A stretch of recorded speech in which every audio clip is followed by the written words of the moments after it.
नमस्कार, खबर समय जगत में आपका स्वागत है। मैं हर्षिता जौहरी। आइए नजर डालते हैं देश प्रदेश से जुड़ी तमाम खबरों। भोपाल भारतीय जनता पार्टी के प्रदेश कार्यालय में एक संयुक्त प्रेस वार्ता की गई, जिसमें प्रदेश अध्यक्ष वी डी शर्मा एवं मुख्यमंत्री शिवराज सिंह चौहान ने पत्रकारों को संबोधित करते हुए कहा कि सुमित्रा वाल्मीकि जी ने सपने में नहीं सोचा था कभी टिकट मिलेगा राज्यसभा का। मांगने की तो बात ही अलग है, उनका नॉमिनेशन फॉर्म भरना बहुत सरल इसलिए था कि उनके पास कुछ है ही नहीं। मैंने कल रात को कलेक्टर को कहा कि जरा देखो और उनको भेजना जरा ठीक से पहुंच जाए, तो सवेरे मुझे पता चला कि फॉर्म में भरने लायक कुछ है ही नहीं, क्योंकि कुछ है ही नहीं उनके पास। एक घर छोटा सा जो उनके पतिदेव का, बाकी कुछ है ही नहीं हमारी बहन के पास, लेकिन वो वाल्मीकि समाज से आती हैं। एक गरीब परिवार से समर्पित कार्यकर्ता भारतीय जनता पार्टी की, लेकिन नेता है। 3 बार पार्षद रही, चुनी हुई पार्षद, नगर निगम की अध्यक्ष रही। तो क्या सुमित्रा वाल्मीकि नेता नहीं है? और मुझे गर्व है कि भारतीय जनता पार्टी ने सुमित्रा वाल्मीकि जैसी बहन को राज्यसभा का उम्मीदवार बनाकर भेजा।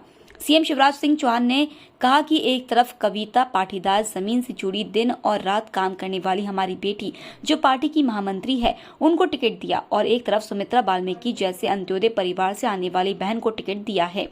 एक ऐतिहासिक कदम उठाया।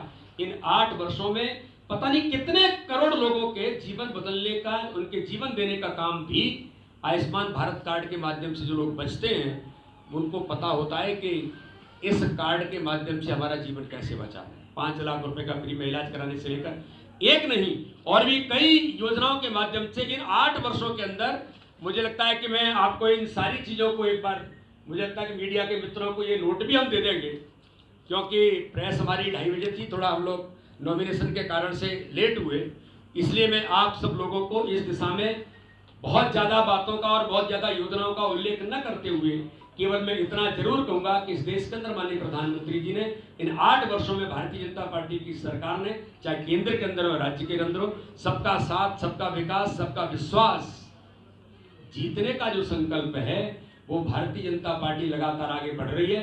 माननीय प्रधानमंत्री के नेतृत्व में दुनिया के अंदर भारत का मान और सम्मान तो बढ़ा ही है। दुनिया के लोग एक कहने लगे हैं कि दुनिया का सर्वाधिक लोकप्रिय नेता कोई है, तो आज 70% दुनिया के लोग ये हमारे भारत के आधार पर नहीं कह रहे हैं। जब दुनिया के अंदर इस बात की जो चर्चा होती है और सर्वे होते हैं, तो वो लोग कहते हैं कि सर्वाधिक लोकप्रिय नेता इस दुनिया का भारत का प्रधानमंत्री नरेंद्र मोदी है। आज हमें गर्व है कि इन 8 वर्षों के अंदर माननीय प्रधानमंत्री ने गरीब कल्याण से लेकर के हर व्यक्ति के जीवन बदलने के अभियान का जो केवल लोग सपना देखते थे, लेकिन व्यवहारिक तौर पर जो मैंने कहा कि राजनीति का कल्चर बदल गया। आज समीक्षा होती है, माननीय प्रधानमंत्री सांसदों को कहते हैं कि प्रधानमंत्री आवास योजना के अंदर, प्रधानमंत्री आयुष्मान भारत कार्ड के अंदर अगर कार्ड नहीं बने हैं तो कब कैसे बनेंगे, नहीं बने हैं तो उनका उपयोग हो रहा है कि नहीं हो रहा है, वो उपयोग हो रहा है तो उसमें किसी प्रकार की दिक्कत तो नहीं है। आज माननीय मुख्यमंत्री, जब लोग देख रहे थे कि माननीय प्रधानमंत्री जब हितग्राहियों से बात कर रहे थे तो पूछ रहे थे कि किसी प्रकार की दिक्कत तो नहीं हुई, कोई लेन देन तो नहीं किया। बिचौलियों का युग जो किसी जमाने में माननीय प्रधानमंत्री जी के नेतृत्व से पहले इस देश के अंदर केवल दलाली और इस पर लोग काम करते थे, उस व्यवस्था को भी समाप्त करने का काम माननीय प्रधानमंत्री जी ने इस देश के अंदर किया।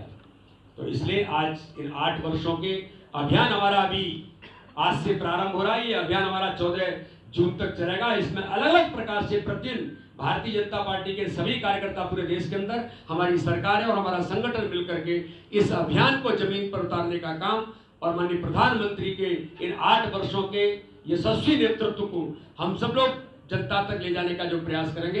मैं माननीय प्रधानमंत्री जी को, भारतीय जनता पार्टी की सरकार को और हमारे मध्य प्रदेश के माननीय मुख्यमंत्री शिवराज सिंह चौहान को बहुत हृदय से इन 8 वर्षों के पूर्ण होने पर जो हमने अभियान लिया उसके लिए भी बहुत बहुत शुभकामनाएं देता हूं। और हम सब मिलकर के जो माननीय प्रधानमंत्री ने नए भारत का निर्माण, जो आज उन्होंने कहा कि इस भारत को आत्मनिर्भर भारत बनाने का जो संकल्प लिया है, ये नए भारत का निर्माण माननीय प्रधानमंत्री के नेतृत्व में हो रहा है। उसमें हम सब लोगों की भूमिका और कैसे बन सकती है, प्रयास सब लोग मिलकर के करेंगे। इसी आशा और विश्वास के साथ मैं अपने मीडिया के मित्रों को बहुत बहुत धन्यवाद करता हूँ। जय हिंद, जय भारत। सभी तथ्यों को आपके सामने रखा है, मैं ज्यादा समय नहीं लूंगा। दुनिया के सर्वाधिक लोकप्रिय नेता श्रीमान नरेंद्र मोदी जी, जो हमारे यशस्वी प्रधानमंत्री हैं,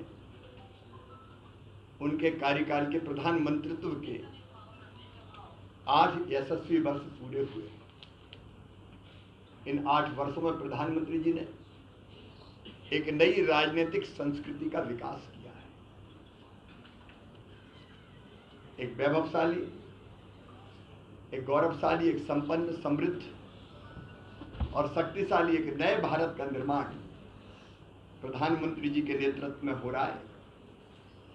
वो न्यू इंडिया के शिल्पकार हैं। अगर मैं ये कहूं तो अतिशयोक्ति नहीं होगी कि वे भारत के लिए भगवान का वरदान है। एक व्यक्ति इतना काम कर सकते हैं, सहज ही कल्पना नहीं होती।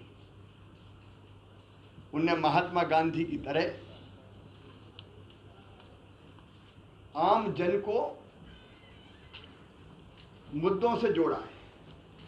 जैसे महात्मा गांधी जी ने आजादी की लड़ाई को आम जनता का आंदोलन बना दिया था। महात्मा गांधी जी के पहले आम जनता का आंदोलन नहीं था, कुछ लोग लड़ते थे, लेकिन सविनय अवज्ञा आंदोलन, असहयोग आंदोलन, सत्याग्रह, दांडी यात्रा, महात्मा जी ने जनता को जोड़ दिया था। आप स्वच्छ भारत अभियान देखिए, मोदी जी ने, चाहे स्वच्छ भारत अभियान हो, चाहे बेटी बचाओ बेटी पढ़ाओ हो, चाहे पर्यावरण का मामला हो, सिंगल यूज प्लास्टिक हो, एक नहीं अनेकों ऐसे अभियान चलाए जो केवल सरकार ने नहीं चलाए, जनता अभियान से जुड़ गई। और उसी का परिणाम है कि स्वच्छता के मामले में हम इतने आगे आज निकल गए हैं। हम मध्य प्रदेश भी पीछे नहीं। यूपीएससी की परीक्षा में आजकल प्रश्न पूछे जाते हैं कि इंदौर और भोपाल इतने क्लीन और ग्रीन कैसे है। आम जन को जोड़ दिया प्रधानमंत्री। उन्होंने नेताजी सुभाष चंद्र बोस की तरह, नेताजी ने कहा था तुम मुझे खून दो मैं तुम्हें आजादी दूंगा। प्रखर राष्ट्रभक्ति, प्रखर राष्ट्रवाद, देश की सीमाओं को सुरक्षित करते हुए अगर किसी ने संबंध ठीक करने बनाने की कोशिश भी की, लेकिन अगर किसी ने पुलवामा किया तो सीमाओं में घुस के पाकिस्तान के सर्जिकल स्ट्राइक और एयर स्ट्राइक भी की, बर्मा में भी घुस के। देखिए हम तो एक्शन करते हैं, उनके हाथ में केवल रिएक्शन है। रिएक्शन और क्या करेंगे? आज दो महिलाओं ने नॉमिनेशन फाइल किया Rajya Sabha, one from the OBC community और दूसरा फ्रॉम द दलित कम्युनिटी। हमें महिलाओं से कुछ वो नहीं है। मैं ये बोलना चाह रही हूँ कि बहुत सारे टॉप लीडर्स आपके पार्टी के हैं जो एक्सपेक्ट कर रहे थे कि एक राज्यसभा सीट मिल जाए।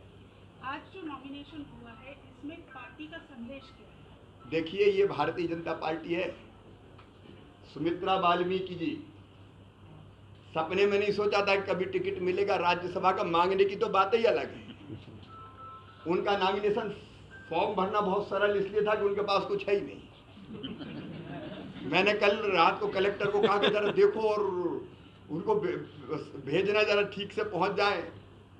तो सवेरे मुझे पता चला कि फॉर्म में भरने लायक कुछ है ही नहीं, क्योंकि कुछ है ही नहीं उनके पास। एक घर है छोटा सा जो उनके पतिदेव का, बाकी कुछ है ही नहीं हमारी बहन के पास। लेकिन वो वाल्मीकि समाज से आती है, एक गरीब परिवार से, समर्पित कार्यकर्ता भारतीय जनता पार्टी की, लेकिन नेता है। 3 बार पार्षद रही, चुनी हुई पार्षद, एक बार एल्डरमैन रही, नगर निगम की अध्यक्ष रही। तो सुमित्रा वाल्मीकि नेता नहीं है। और मुझे गर्व है कि भारतीय जनता पार्टी ने सुमित्रा वाल्मीकि जैसी बहन को राज्यसभा का उम्मीदवार बना के भेजा।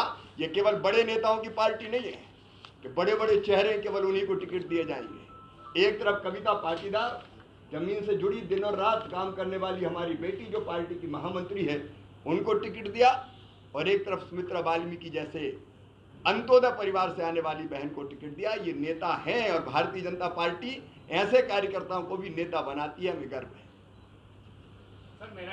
ठीक है, रणवीर जी आप इधर आ जाओ। भोपाल से खबर समय जगत के लिए संवाददाता शक्ति भारती की रिपोर्ट।